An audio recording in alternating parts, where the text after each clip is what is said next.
Focus, gros plan, sur un mouvement qui prend de l'ampleur aux États-Unis, le Buying Black, littéralement acheter noir ou acheter chez les Noirs, une réponse aux violences policières dont sont victimes de nombreux Afro-Américains. Depuis le début de l'année, 163 Noirs ont été abattus par les forces de l'ordre aux États-Unis. Alors ce système peut-il s'amplifier, peut-il porter atteinte à l'économie blanche? Il est parti d'Atlanta, la ville de Martin Luther King, où s'est rendu Gallagher Fenwick. Investir et acheter uniquement chez les siens, c'est le mot d'ordre que ce rappeur à succès adresse à toute la communauté noire américaine. Killer Mike est déterminé à pénaliser un système dont il estime qu'il est raciste. Les sanctions économiques, c'est son arme de choix face à l'injustice, telle que les brutalités policières. Si vous comprenez les règles de l'économie, celles-ci peuvent être utilisées comme des armes de guerre. Les foyers noirs américains représentent 1000 milliards de dollars de revenus. Mais parce qu'on dépense notre argent n'importe comment, personne ne respecte nos dollars. Ma solution pour améliorer le sort de notre communauté est de l'isoler économiquement, en mettant notre argent dans des banques tenues par des Noirs, en achetant à des Noirs et en étant Noirs. Et tout va rentrer dans l'ordre. Des milliers de personnes l'ont déjà prise à la lettre, parmi elles Sharif Abdul-Malik. Il nous invite à le filmer en train de retirer son argent d'une grande institution financière. Il explique sa démarche à l'agent.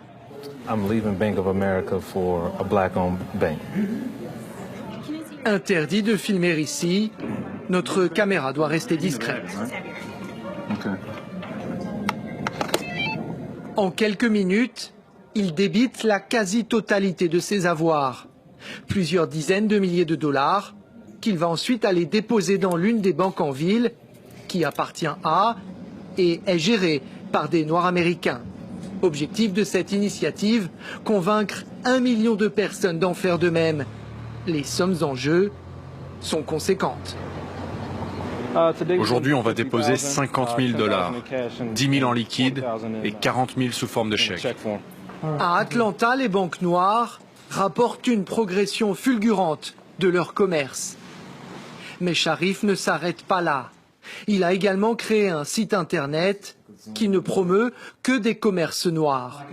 Il nous explique qu'il vérifie méthodiquement que chaque vendeur et vendeuse est bien d'origine africaine.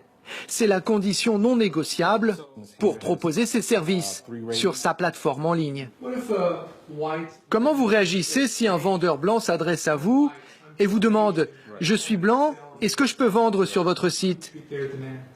Eh bien, je lui demande s'il se considère comme étant un commerçant noir. S'il m'a déjà révélé qu'il est blanc, alors logiquement, il ne peut pas être le propriétaire d'un commerce noir.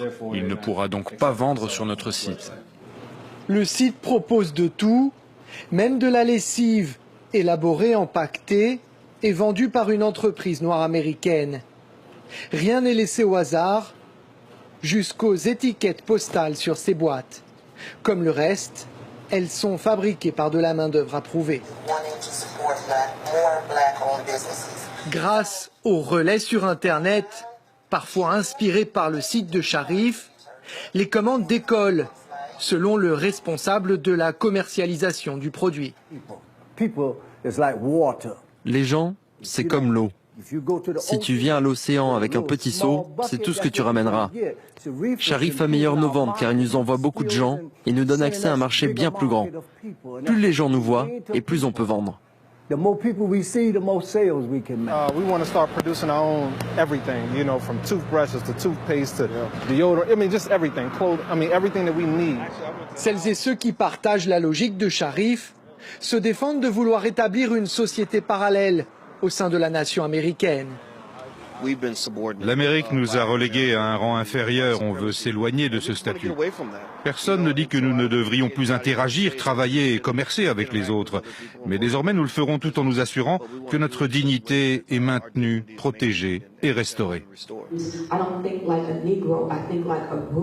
Je ne pense pas comme une négresse, je pense comme une reine. Mon premier objectif, c'est de gouverner ma propre vie. Je sais que la seule manière de détruire le système raciste de la suprématie blanche, c'est de nous lever et de faire nos propres lois.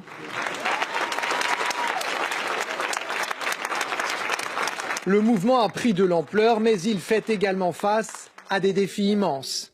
Sharif regrette notamment les divisions profondes qui persistent au sein de cette communauté. Il affirme être frustré par le fait que certains des Noirs américains les plus riches se sentent, selon lui, rarement concernés par ce genre d'initiative.